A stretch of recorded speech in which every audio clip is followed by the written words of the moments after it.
Alors cette parole de Jésus, je suis doux et humble de cœur, et vous trouverez le repos pour vos âmes. Eh bien, Marguerite Marie a vécu une rencontre particulière avec le Seigneur Jésus.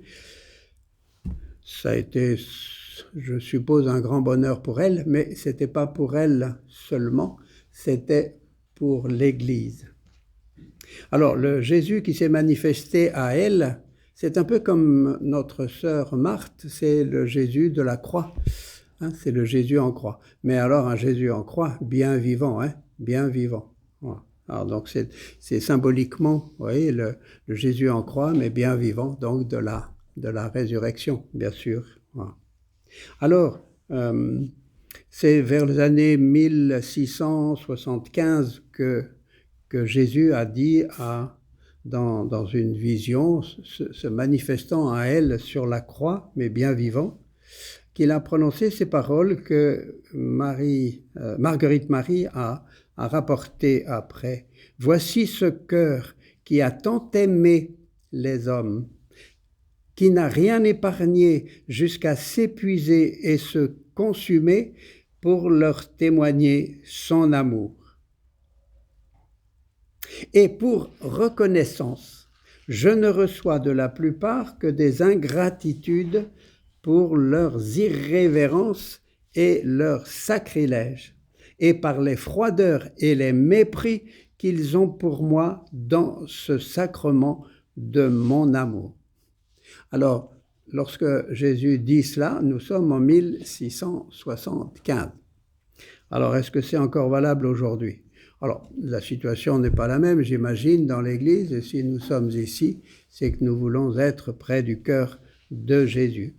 Mais en même temps, c'est vrai que nous pouvons, si les gens à cette époque n'étaient pas trop formés, et c'est pour ça que des gens comme François de Sales, après le Concile de Trente, comme François de Sales en France, comme Saint Vincent de Paul, Saint Jean Eudes, et puis Marguerite Marie, et puis après encore Grignon de Montfort, ont été envoyés pour contribuer à renouveler dans le cœur de Jésus, au fond, et de Marie avec Saint Jean Eudes, eh bien, l'Église qui est en France, et puis à partir de là, dans le monde entier.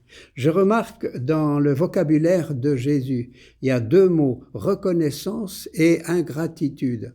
Et ça, c'est vraiment deux mots qui font la source même de la retraite sur la gratitude, vous savez. Alors ici, Jésus parle de ingratitude. C'est Saint Bernard, bien avant. Saint Bernard de Clairvaux, qui disait que le grand péché des chrétiens, c'est l'ingratitude. L'ingratitude. Or, et de fait, quand nous célébrons l'Eucharistie, le mot Eucharistie veut dire gratitude, action de grâce, merci, enfin, vous voyez, tout simplement. Et alors, Jésus demandait donc à Marie-Madeleine, alors ça va à Marguerite Marie, eh bien, l'heure sainte d'adoration dans la nuit de jeudi au vendredi, chaque semaine, il demandait à Marguerite Marie, mais à qui veut bien, et puis c'est la fête du Sacré-Cœur. Or, précisément, le jour où Jésus apparaît à Marguerite Marie, c'est précisément ce qui deviendra le jour de la fête du Sacré-Cœur après. Donc, dans l'octave, les 8 jours qui suivent la fête de l'Eucharistie, du Saint-Sacrement. Voilà. Alors que ça soit pour nous, simplement, avec la prière, l'intercession, l'accompagnement et l'amitié fraternelle de Marguerite Marie, eh bien, que ce soit pour nous vraiment comme un appel à renouveler notre façon de participer à l'Eucharistie, notre façon de participer. Il m'arrive de dire que en célébrant l'Eucharistie tous les jours, on risque de s'habituer et de banaliser un peu un mystère qui est au cœur, au centre de notre foi. Voilà. Donc, renouveler notre participation à l'Eucharistie, et puisque nous avons matin et soir pour ne pas dire le midi, eh bien, la prière en présence de l'Eucharistie exposée, eh bien, de bien habiter ces moments-là, de ne pas venir là simplement pour s'installer, quoi, et puis attendre que ça se passe, mais d'en faire le lieu, le moment d'une belle rencontre avec Jésus.